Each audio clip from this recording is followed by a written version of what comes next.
my loves, thanks for returning. As you know by the thumbnail, this video is going to be part 2 of my high-end eyeshadow palette collection. I'm hoping that I won't have to go into part 3. I'm going to talk really fast. In part 1, if you all didn't see it, I'll link it up above. But during part 1, I felt as though I just talked entirely too much. So I'm going to say a very small blurb about the palette, and then I'm just going to move on. If you have a question about it, just ask in the comments below. Again, if you hear any buzzing or anything like that, that's my fan, so let's get to it. All right, so here I have the Lime Crime Venus XL palette. Here are the shadows. I know they are a bit hard to see because of the gold glare, but I'm gonna go ahead and show you the swatches. Okay, and here are the shadows. I really like all of the shadows in this palette. The mattes are just a little dry when you touch them, but I think that the application is awesome. Next, I have the Too Faced I Want Candy palette. I really like this palette. There were quite a few people that I saw on the YT that didn't like this palette. Here are the shadows in this palette. I think that these are very cute. If you're not into a lot of bold shadows and you want something kind of on the mellow side, this would be a really good palette. I don't think that they're selling it anymore at Ulta, but other places on the internet, I'm sure they're still selling this palette. Let me go ahead and show you some swatches. And here are the swatches in this palette. I think that these colors are really pretty. I don't think the camera is doing it any justice. Again, I really like this palette. Moving on. Next, I have the Lorac Pro palette. This is the number 2. If you're someone who really enjoys cool tone palettes, you might enjoy this one. Let me go ahead and show you the swatches. Here are the swatches right here. Again, if you're into cool tone colors, you would really enjoy this palette. I think that that blue has got to be the best blue in all of my collection. It's very pigmented. I'm sure this palette is still for sale in Ulta. So again, if you like cool tones, you might want to check it out. Moving on. Next, I have the Lorac Pro Mega 4 palette. Here are the shadows right here.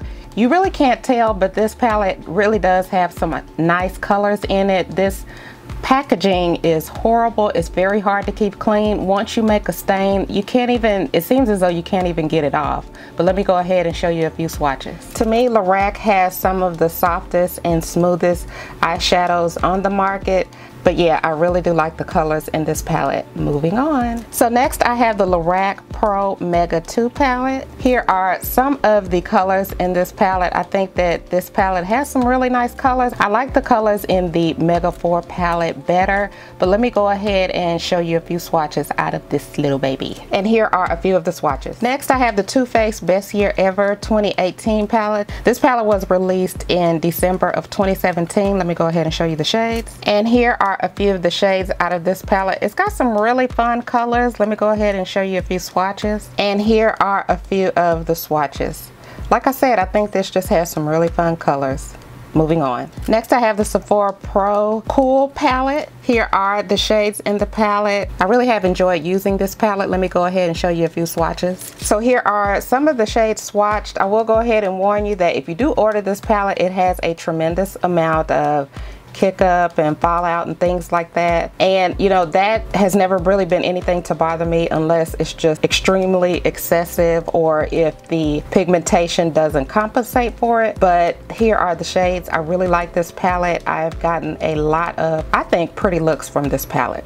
Here I have the Sephora Pro Warm palette, and here are the shades right here. The same thing applies in my opinion. It's got a lot of fallout and some say it's a little bit chalky, but I have really been enjoying this palette. I've got some really cool looks from it. Let me go ahead and show you a few swatches. And here are a few swatches from the Sephora Pro Warm palette. Really nice. Moving on. And next I have the Sephora Pro Editorial palette.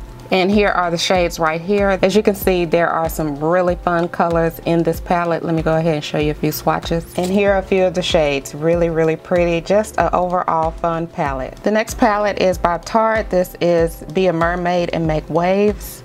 Here are the shadows right here. I know you probably can't see them all that well because of the reflection, but let me go ahead and show you a few swatches.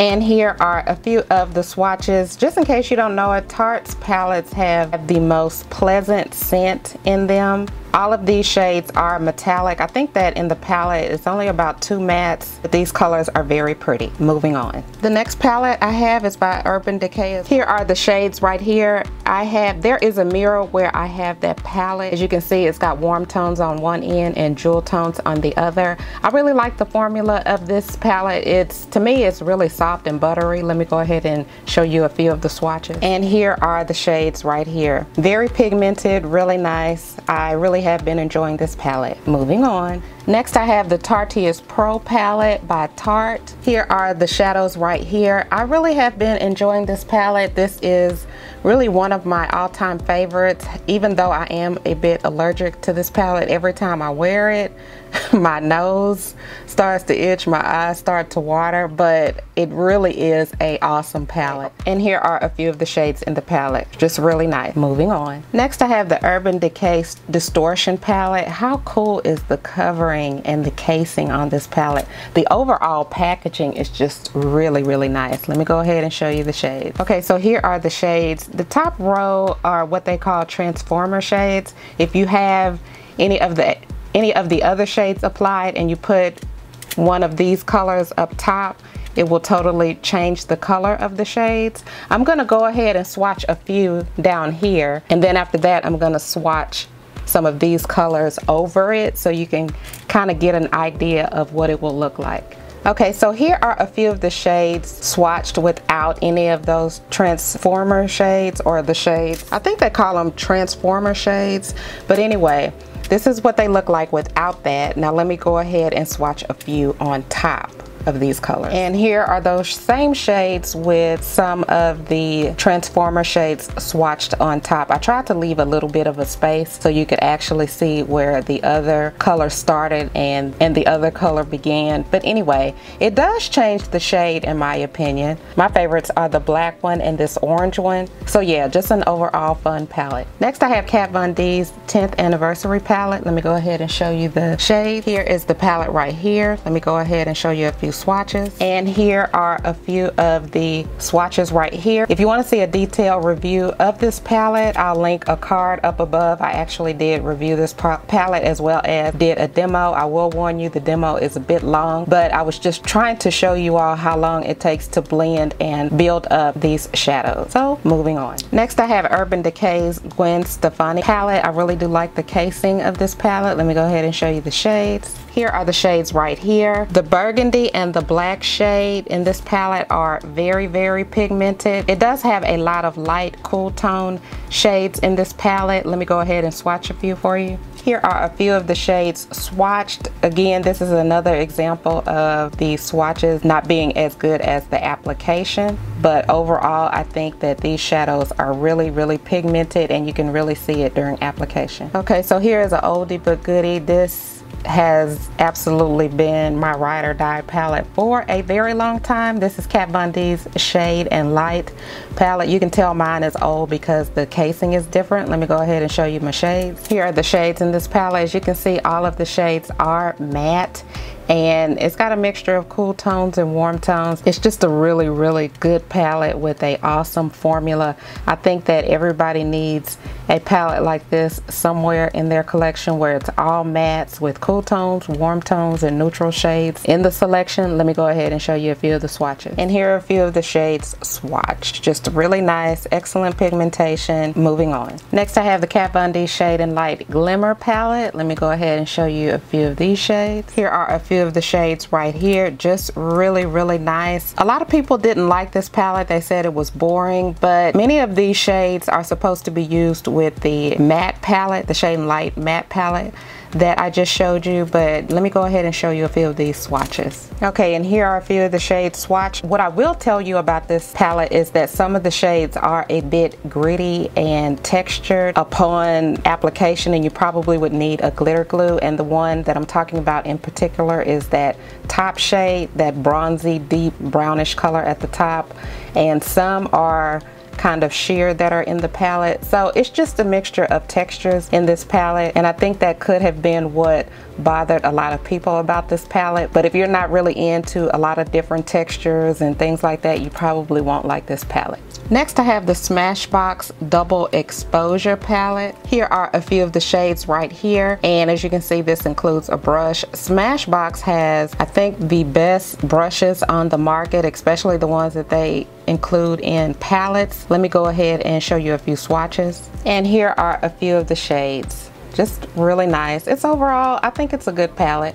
And here is another Smashbox. This is the Smashbox Shape Matters palette. This is one of my ride or die palettes, only because I can do a lot with this palette. Let me go ahead and show you the shades. So as you can see, these shades are all matte. Smashbox claims that you can use these shadows wet or dry, but you can use any eyeshadow wet or dry. But I use these to draw my brows. I use some of these shades as a brow bone highlight when doing a lot of eye looks. I use a lot of these colors to add dimension, deepen up the crease, etc., etc.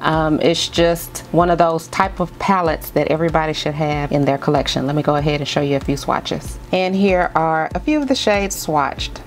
Next, I have the Urban Decay Moondust palette. Here are the shades right here. I mainly use this palette as a topper, just something to place over eyeshadows that I've already placed on my lid, just to add a little bit of sparkle and shine. Let me go ahead and swatch a few for you. Okay, and here they are swatched. As you can see, they do look a bit sheer, and that is why I just kind of add them to shadows I've already placed on my lid, just to, again, add a little bit of sparkle and shine. Okay, so that is pretty much it for part 2. There will be a part 3, of which I think that will pretty much cover the remainder of my high-end eyeshadow palettes, and from there I'll go into the drugstore and affordable palettes. I'm hoping that this video went a little bit faster and a little bit better than part 1. So thank you so much for tuning in to see part 2, and until my next video, smooches.